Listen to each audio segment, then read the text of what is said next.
మిత్రులారా, జీవితం మనల్ని కొన్నిసార్లు అటువంటి మలుపుల వద్ద నిలిపేస్తుంది. ఎక్కడి వరకు మనం భావించిపోతాము, ఇకపై ఏమీ మిగలలేదు అనిపిస్తుంది. ఓటమిని అంగీకరించడమే సరైనదేమో అనిపిస్తుంది. కానీ నిజంగా అదే సరైనదా? మనం పరిస్థితులతో రాజీ పడిపోవాలా, లేక చివరి శ్వాస వరకు ప్రయత్నం చేయాలా?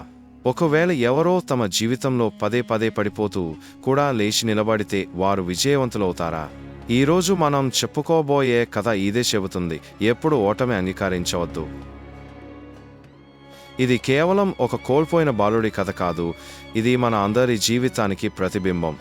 చాలా కాలం క్రితం ఓ చిన్న గ్రామంలో మట్టితో చేసిన ఇళ్ళు వరుసగా ఉండేవి. ఆ గ్రామంలో ఉండేవాడు ఆయుష్ అనే 10 సంవత్సరాల బాలుడు.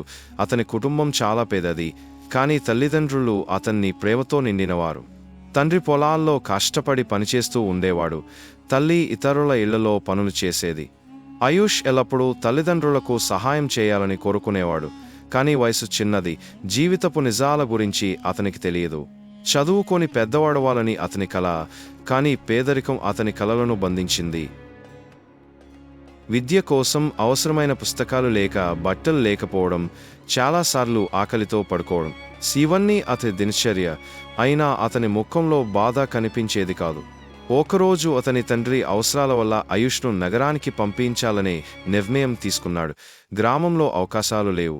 పెద్ద నగరంలో పనిచేస్తే డబ్బు వస్తుంది, కొత్త విషయాలు నేర్చుకోవచ్చు అని చెప్పాడు. తండ్రి మాటలు ఆయుష్కి పూర్తిగా అర్థం కాలేదు, కానీ తల్లిదండ్రుల ఆనందం కోసం అతను ఒప్పుకున్నాడు. తరువాతి రోజు ఉదయం తండ్రి అతనిని బస్సులో కూర్చోబెట్టాడు. నగరంలో తండ్రి బంధువు దగ్గర అతను ఉండాలి. తల్లి కన్నీళ్లతో ఆశీర్వదించింది. ఏం జరిగినా ధైర్యంగా ఉండు, ఓటమి అంగీకరించవద్దు. బస్సు కిటికీ నుండి ఆయుష్ తన గ్రామాన్ని చూస్తూ నిలిచిపోయాడు. కొత్త జీవితం, కొత్త ఆశలు, కానీ ఎంతటి కష్టాలు ఎదురవుతాయో తెలియదు. నగరానికి వచ్చి బస్సు దిగగానే ఆయుష్కి భయం వేసింది. ఊరితో పోల్చితే ఇది భిన్నమైన ప్రపంచం. ఎత్తెత్తైన భవనాలు, ట్రాఫిక్, జనసంచారం. తండ్రి ఇచ్చిన చిరునామాతో కొంతమందిని అడిగాడు, కానీ ఎవరూ సహాయం చేయలేదు. సాయంత్రం అయ్యేసరికి ఆకలితో, అలసటతో కుంగిపోయాడు. చివరికి ఒక మూలలో కూర్చొని ఏడవడం మొదలుపెట్టాడు. ఎక్కడికి వెళ్ళాలి, ఏం చేయాలి అన్న ఆలోచనలు మానసికంగా బలహీనతను తెచ్చాయి. అర్ధరాత్రైంది. ఓ హోటల్ దగ్గర పడేసిన భోజనం చూసి ఆయుష్ తీసుకోవాలనుకున్నాడు. కానీ ఓ వ్యక్తి అరవడంతో అక్కడి నుంచి పారిపోయాడు. ఒక మూసి ఉన్న షాపు ఎదుట పడుకొని చల్లదనం మధ్య రాత్రంతా గడిపాడు. అదే రోజు జీవితం ఎంత బీభత్సంగా ఉండగలదో అతనికి అర్థమైంది. ఉదయం లేవగానే అతను తనను తాను బలపరుచుకున్నాడు. ఎంత ఏడ్చినా ఏం మారదు, ఏదో చేయాలి అని తలచుకున్నాడు. ముందుకు నడవసాగాడు. చాయ్ షాప్ దగ్గరికి వచ్చాడు. ఓ వృద్ధుడు చాయ్ తయారు చేస్తున్నాడు. ఆయుష్ ధైర్యంగా అడిగాడు, బాబా, నాకు పని కుదురుతుంది. వృద్ధుడు అతనిని చూసి కథ మొత్తాన్ని వినకుండానే కొంత అనుమానంతో అన్నాడు, ముందు తిన్నుకొని చూద్దాం. ఒక చాపతి, ఒక గ్లాస్ టీ ఇచ్చాడు.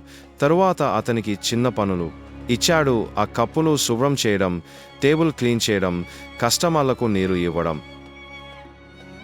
చాలా రోజులు అలా గడిచాయి. ఓ రోజు అక్కడికి విక్రమ్ సర్ అనే స్కూల్ ప్రిన్సిపల్ వచ్చారు.